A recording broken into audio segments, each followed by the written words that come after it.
നമുക്ക് ചെറുപ്പത്തിലൊക്കെ ഇതേപോലെ എന്തെങ്കിലും ഒരു പലരും ചോദിച്ചിട്ടുണ്ടാവും ചിലപ്പോൾ എന്തെങ്കിലും ആഗ്രഹങ്ങളുണ്ടാവില്ല, ഒരു സൂപ്പർ പവർ എനിക്ക് കിട്ടണം അങ്ങനെയൊക്കെ നിങ്ങൾക്ക് തോന്നിയിട്ടില്ലേ? എനിക്ക് എപ്പോഴും തോന്നാറുണ്ട്. ബേസിക്കലി ഞാൻ ഷൂട്ടിൽ ഉള്ളപ്പോൾ എസ്പെഷ്യലി വേറെ ലൊക്കേഷൻ ആണെങ്കിൽ എൻ്റെ ഫാമിലിനെ ഞാൻ ഭയങ്കര മിസ് ചെയ്യും. സോ ടെലിപ്പോർട്ടേഷൻ ഒരു സൂപ്പർ പവർ ആണ്. ഐ മീൻ ഞാൻ ആഗ്രഹിക്കുന്ന ഒരു സൂപ്പർ പവർ ആണ് ടെലിപ്പോർട്ടേഷൻ. കാരണം ഷൂട്ട് എവിടെ വെച്ചായാലും പാക്കപ്പിന് ശേഷം ഞാൻ എൻ്റെ ഫാമിലിയുടെ ബ്രോയ്ക്ക് എന്താണ് തോന്നിയേക്കണേ ചെറുപ്പത്തില് എനിക്ക് അങ്ങനെ ഒരു പവർ വേണമെന്ന്? ബാറ്റ്മാന്റെ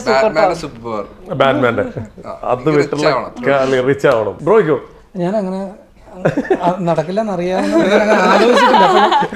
എന്റെ രക്ഷപ്പെടാൻ വേണ്ടിട്ട് പറയുന്നത് ഭയങ്കര പ്രാക്ടിക്കൽ വാനിഷ് ആവണേ ആദ്യം ചെയ്യുന്ന എന്ത് കാര്യമായിരിക്കും? വാനിഷ് അയ്യോ വാനിഷ് ആയിട്ട് ആദ്യം ചെയ്യുന്ന കാര്യം എന്തായിരിക്കും? വാനിഷ് ആവാൻ ഒരു സ്ഥലത്ത് നിന്ന് രക്ഷപ്പെടണം എനിക്ക് തോന്നി കഴിയും. അപ്പൊ വാനിഷ് ചോദ്യം ഒന്നും ഇഷ്ടപ്പെട്ടില്ലെങ്കിൽ ഒറ്റ പോയി